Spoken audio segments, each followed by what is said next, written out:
Good morning students. आप सभी लोगों का अभिषेक सक्सेना मैथमेटिक्स क्लासेज में स्वागत है। हम sequence and series lecture number 5 तक कंप्लीट कर चुके थे। लेक्चर नंबर 5 में हमने आपकी एनसीईआरटी की बुक की एक्सरसाइज 9.2 का क्वेश्चन नंबर 5 तक कंप्लीट कर चुके हैं। आज हम लेक्चर नंबर 6 में क्वेश्चन नंबर 6 से स्टार्ट करेंगे। सभी स्टूडेंट ध्यान से देखें। क्वेश्चन नंबर 6 क्या गिवन है आपको, यदि किसी समांतर श्रेणी, ये आपको समांतर श्रेणी दी है, एपी दी है कि कुछ पदों का योग 116 है, तो अंतिम पद ज्ञात कीजिए। तो और अंतिम पद आपका कौन सा होता है? एनवा पद होता है। तो सबसे पहले तो हमें इसमें एन की वैल्यू फाइंड आउट करनी है। कल भी मैंने आपको बताया था, एक क्वेश्चन आया था इसी टाइप का जिसमें हमने एन की वैल्यू फाइंड आउट की थी। तो कुछ पदों का योगफल, तो हम इस टाइप के क्वेश्चन में मान लेते हैं कि एन पदों का योग कितना है, आपका 116 है। तो ध्यान से देखेंगे सभी स्टूडेंट सॉल्यूशन इस क्वेश्चन का। सबसे पहला काम रहता है हमारा प्रथम पद निकालना, फर्स्ट टर्म कितना है आपका 25 एंड कॉमन डिफरेंस सार्वांतर 22 में से अगर आप 25 को घटाते हैं, सब्ट्रैक्ट करते हैं, तो कितना आएगा? -3। अब मैंने मान लिया कि माना Sn 116 है। मैंने मान लिया कि n पदों का योग कितना है? 116 है। तो Sn का फार्मूला होता है आपका n/2 2a plus n-1 into d और इक्वल में आता है 116। अब हम a की और d की वैल्यू यहां पर पुट करेंगे। सो n/2 2a की वैल्यू रखी तो ये 50 हो जाएगा। n-1 d की वैल्यू रखेंगे -3 और इक्वल में आ जाएगा 116। अब सभी स्टूडेंट ध्यान से देखेंगे, -3 से जब हम इसको मल्टीप्लाई करेंगे सो क्या आएगा? n/2 50 -3n प्लस 3 और इक्वल टू में आ जाएगा 116। 2 का क्रॉस मल्टीप्लाई कर दें 116 में, सो यहां पर आ जाएगा आपका 53 -3n और इक्वल टू में आ जाएगा 232। अब n से मल्टीप्लाई करें तो कितना आएगा? 53n माइनस का 3n स्क्वायर और इक्वल टू में आ जाएगा 232। इस ट्रांसफर करें इस साइड,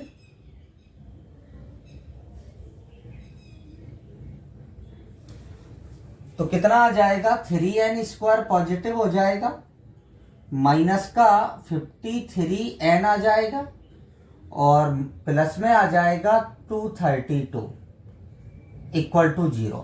अब मुझे इस क्वेश्चन के फैक्टर करना है। अब इसके हम फैक्टर करेंगे।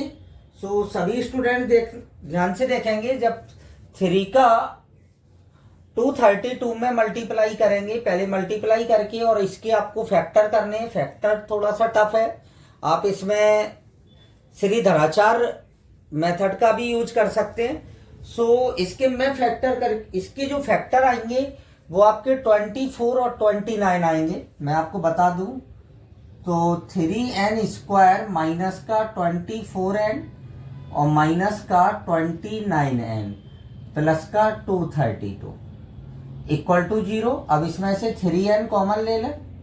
3n जब आप कॉमन लेंगे सो यहां पर आपको मिलेगा n-8 मिलेगा। अब 29 तो किसी से कैंसिल आउट होता नहीं है, तो 29 का अगर आप टेबल देखें तो लगभग ये 29 जब आप कॉमन लेंगे इसमें से तो ये n-8 ही मिलेगा आपको। सो यहां से आ जाएगा आपका 3n-29 और यहां पर आ जाएगा n-8। तो n इक्वल टू आपके पास वैल्यू आ गई, एक वैल्यू आई है आपके पास 29/3 और 8। तो ये तो n की वैल्यू हो नहीं सकती है, क्योंकि पदों की संख्या कभी भी डेसिमल में नहीं हो सकती है। सदैव कैसी होती है? पूर्णांक में होती है। तो निश्चित बात है n इक्वल टू कितना होगा आपका 8 आएगा, और 8वां जो पद होगा वो ही आपका क्या कौन सा पद होगा, अंतिम पद होगा। तो अंतिम पद निकालेंगे हम अंतिम पद T8 बराबर क्या आ जाएगा, a प्लस 7d आएगा। a की वैल्यू क्या है आपके पास, a की वैल्यू 25 है, प्लस 7 इंटू -3, सो कितना आ जाएगा 25 माइनस 21, सो लास्ट टर्म आ गया आपका 4। लास्ट टर्म 4 क्यों आया, क्योंकि ये डिक्रीजिंग डीपी है, घटती हुई सॉरी जीपी नहीं एपी है, डिक्रीजिंग घटती हुई है। तो 8वां जो पद होगा वो आपका कितना आएगा, 4 आएगा। सिंपल क्वेश्चन है, बस केवल और केवल एक ही पार्ट थोड़ा सा यहाँ आपको फैक्टर करने में जरूर थोड़ी सी प्रॉब्लम आ सकती है, बाकी क्वेश्चन काफी इजी है, कोई दिक्कत नहीं है।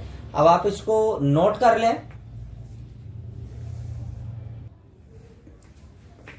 क्वेश्चन नंबर 7 ध्यान से देखेंगे सभी स्टूडेंट। उस समांतर श्रेणी के n पदों का योग ज्ञात करना है जिसका केवा पद हमें दिया है। केवा पद क्या है, 5k + 1। सो सभी स्टूडेंट ध्यान से देखेंगे इस क्वेश्चन का सॉल्यूशन। सिंपल क्वेश्चन है ये। केवा पद मतलब हम किससे डिनोट्स करेंगे, tk से, इक्वल टू क्या आ जाएगा 5k + 1।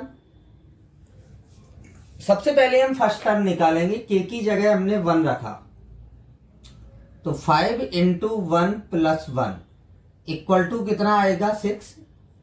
t2 5 into 2 + 1 equal to कितना आ जाएगा 11। t3 अगर हम निकालते हैं तो ये आता है 5 इंटू 3 + 1 इक्वल टू कितना आएगा 16। मतलब आपकी जो एपी है समांतर श्रेणी वो क्या मिलेगी आपको, 6 11 16 डॉट डॉट डॉट। अब फर्स्ट टर्म कितना है इसका, a इक्वल टू 6 और d इक्वल टू कितना आ जाएगा 5 आ जाएगा। फर्स्ट टर्म और d हमें मिल चुका है। अब हम Sn इजीली ज्ञात कर सकते हैं। Sn इक्वल टू क्या होता है आपका n/2 2a plus n-1 into d। n/2 2a, 2a की वैल्यू कितनी आएगी आपकी 12 आ जाएगा, प्लस n-1 इंटू d की वैल्यू क्या आएगी 5, कितना आ जाएगा n/2 5n प्लस 12 - 5 n/2 और ये आ जाएगा 5n + 7। ये आंसर है। बिल्कुल सिंपल क्वेश्चन है, सभी स्टूडेंट इजीली कर सकते हैं इस क्वेश्चन को। अब आप इस क्वेश्चन को नोट कर लें, देन हम नेक्स्ट क्वेश्चन डिस्कस करते हैं। क्वेश्चन नंबर 8 मैंने शॉर्ट रूप में लिख रखा है।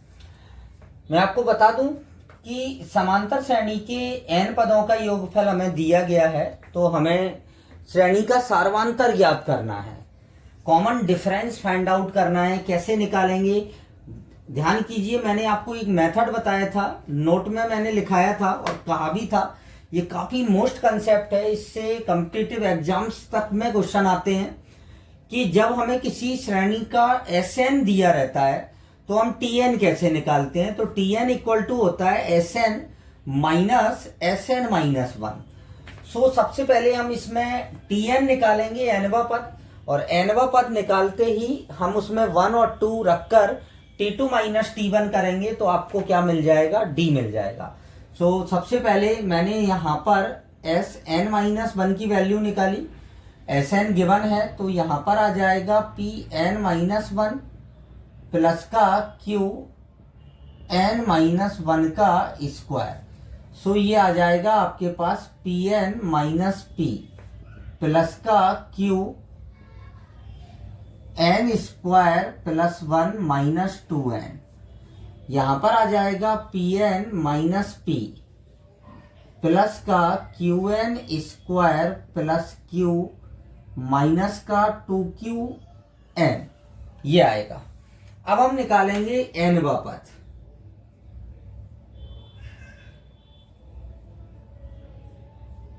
टी एन इक्वल टू क्या होता है, एस एन माइनस वन।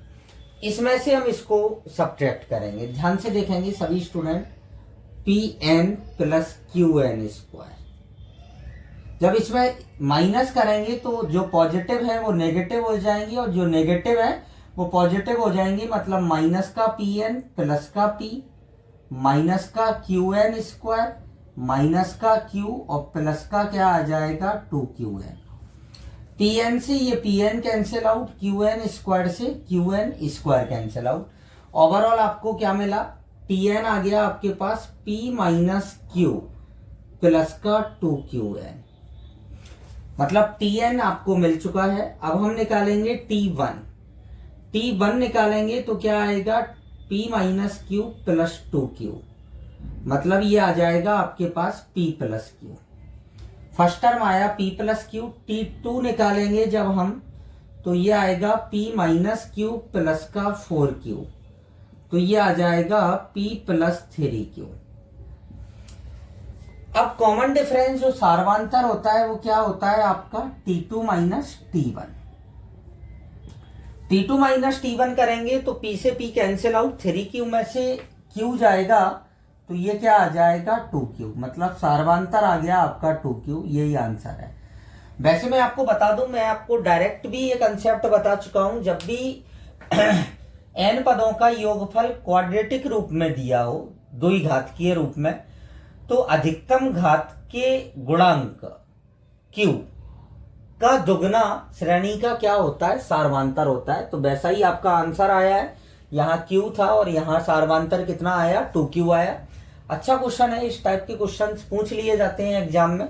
सो आप इस क्वेश्चन नंबर 8 को नोट करें, देन हम क्वेश्चन नंबर 9 डिस्कस करते हैं। क्वेश्चन नंबर 9 क्या दिया है आपको, क्वेश्चन नंबर 9 में सभी स्टूडेंट ध्यान से देखेंगे। हमें दो समांतर श्रेणियां कितनी है, दो है, अलग अलग हैं।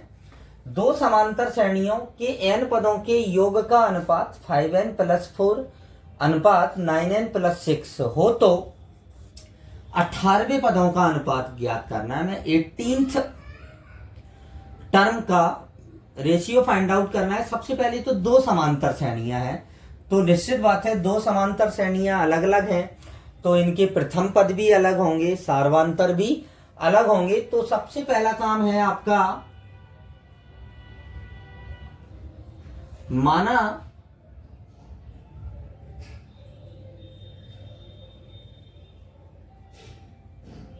श्रेणियों के प्रथम पद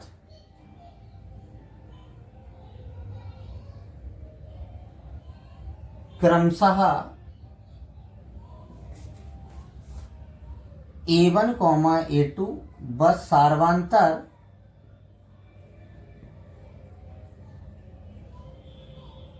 D1, D2 है।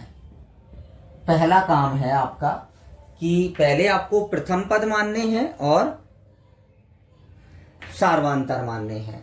अब आता है एस एन, दोनों श्रेणियों के n पदों का योग दिया है, इसको मैंने डैश से निरूपित कर दिया, एस डैश इक्वल टू कितना है, 5n plus 4 upon 9n plus 6।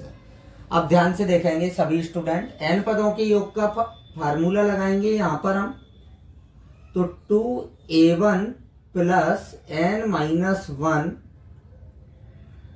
Into d1, यहां पर रखेंगे n/2 2a2 plus n minus 1 d2 और इक्वल में आ जाएगा 5n प्लस 4 अपॉन में 9n प्लस 6। n/2 से सबसे पहले हम n/2 कैंसिल आउट करेंगे। आप सभी स्टूडेंट ध्यान से देखेंगे, यहां पर अब मैं 2 कॉमन ले रहा हूं और यहां से भी मैं 2 कॉमन ले रहा हूं। यहां से जब आप 2 कॉमन लेंगे तो क्या आ जाएगा, a1। अब भाई यहां तो 2 कॉमन आएगा नहीं, तो निश्चित बात है हमें n माइनस 1 अपॉन क्या करेंगे 2 और ये d1।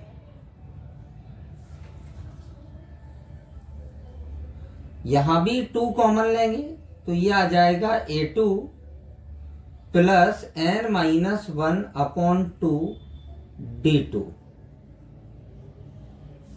और इक्वल में आ जाएगा 5n प्लस 4 अपॉन में 9n प्लस 6। 2 से ये 2 कैंसिल आउट। अब ध्यान से देखेंगे सभी स्टूडेंट, मैं आपको जैसे T18 लिखते हैं हम तो क्या आता है A प्लस 17D 17D। यहां पर आप कंपेयर करें जैसे A1 है, A है, D1 है, यहां D है, केवल n-1/2 की जगह यहां पर कितना है 17 है, तो निश्चित बात है हमें इसको 18 इसकी जगह हमें 17 लेके आना है। तो हम क्या करेंगे n-1/2 की जगह यहां पर हम 17 पुट करेंगे। क्या पुट करेंगे 17। सो बस केवल और केवल आपको यही ध्यान रखना है इस टाइप के क्वेश्चंस में कि जो आपको जिन पदों का अनुपात निकालना है उसी के अकॉर्डिंग हमें यहाँ पर n-1/2 की वैल्यू रखना है। तो मैंने यहाँ पर पुट किया n-1/2 इक्वल टू 17। तो 17 तो n इक्वल टू कितना रखने पर 35, n इक्वल टू 35। तो ये आपका आ जाएगा A1 प्लस 17D1 और यहां पर आ जाएगा A2 प्लस 17D2 और यहां पर आ जाएगा 5 इंटू 35 प्लस 4 और यहां पर 9 इंटू 35 प्लस 6। 35 का 5 में मल्टीप्लाई होगा तो 175 प्लस 4 और इसका मल्टीप्लाई करेंगे 9 में तो ये 315 प्लस 6। सो फाइनली कितना आ जाएगा 179 अपॉन में 321। ये आपका फाइनली क्या होगा आंसर होगा। ये यहाँ पर हम इसकी जगह T18 लिख सकते हैं और अपॉन में हम T-18 लिखेंगे। तो ये आपका 18वें पदों का अनुपात आ गया है। केवल और केवल आपको ध्यान रखना है इस पॉइंट पर कि सपोज अगर यहाँ पर 20वें पद का अनुपात पूछा जाता तो आपको यहाँ पर 19 पुट करना है। तो क्वेश्चन कंप्लीट होता है, आप इसको नोट करें। क्वेश्चन नंबर 10 मैंने शॉर्ट रूप में लिख रखा है। क्वेश्चन में क्या दिया है कि यदि किसी समांतर श्रेणी के P पदों का योग एवं Q पदों का योग बराबर हो तो श्रेणी के P प्लस Q पदों का योग ज्ञात कीजिए। हमें S P प्लस Q ज्ञात करना है। तो सभी स्टूडेंट ध्यान से देखेंगे। यहाँ सबसे पहले हम P पदों का योग लिखेंगे। यहाँ पर P पदों का योग क्या आता है P/2 2A plus P-1 into D और Q पदों का योग कितना आता है Q/2 2A plus Q-1 into D। तो 2 से ये 2 कैंसिल आउट करेंगे सबसे पहले, फिर P का मल्टीप्लाई करेंगे तो ये आ जाएगा आपके पास 2AP। P का मल्टीप्लाई इसमें करेंगे तो ये आ जाएगा P² माइनस P और बाहर D है। इक्वल में Q में मल्टीप्लाई करेंगे तो 2AQ और plus Q² minus Q into क्या आ जाएगा D। अब इन दोनों टर्म्स को इस तरफ लाए, इस तरफ लेके आएंगे तो ये इस तरफ आएगा तो 2A और 2A कॉमन आ जाएगा। सो 2A कॉमन ले लिया तो ये आ गया P माइनस Q। इसको इस तरफ लाएंगे तो D कॉमन आ जाएगा तो P² माइनस P। ये इस तरफ आएंगे तो माइनस का Q² हो जाएगा और प्लस का Q हो जाएगा। अब देखें इधर ध्यान से सभी student 2A P minus Q plus D, इसमें P² माइनस Q² लगा दें P minus Q into P plus Q। इन दोनों में से माइनस साइन कॉमन ले लें तो P plus Q P minus Q sorry equal में 0।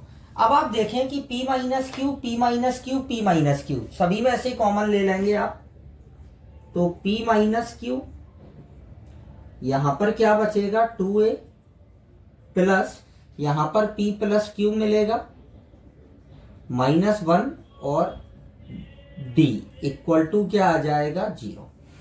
अब आप देखें कि P तो Q के बराबर होगा नहीं, क्योंकि P is not equal to Q, क्योंकि SP इक्वल टू SQ है। तो अलग अलग जब इन्होंने दे रखा है तो P और Q बराबर नहीं हो सकते।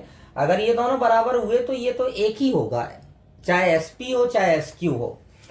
तो इसीलिए मैंने पहले ही लिख दिया कि P is not equal to Q। तो जब ये 0 नहीं है तो इससे 0 होना पड़ेगा, मतलब 2a P plus Q -1 into D। अब मैंने क्या किया, P प्लस क्यू अपॉन 2 से गुणा करने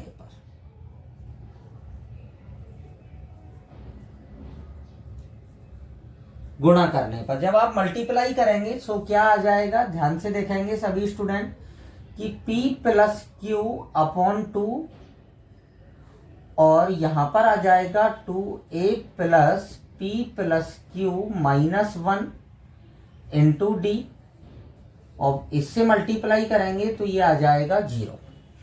अब आप देखें कि ये क्या आ गया, ये लिखा हुआ है आपका SP प्लस क्यू बराबर कितना आया 0, जो आपको ज्ञात करना है। मतलब P प्लस क्यू पदों का योग कितना है आपका 0 है। ये क्वेश्चन नंबर 10 आपका कंप्लीट होता है, सिंपल क्वेश्चन था। अब क्वेश्चन नंबर 11 से हम अपने नेक्स्ट वीडियो लेक्चर नंबर 7 में स्टार्ट करेंगे। सो आज के लिए इतना ही, थैंक यू।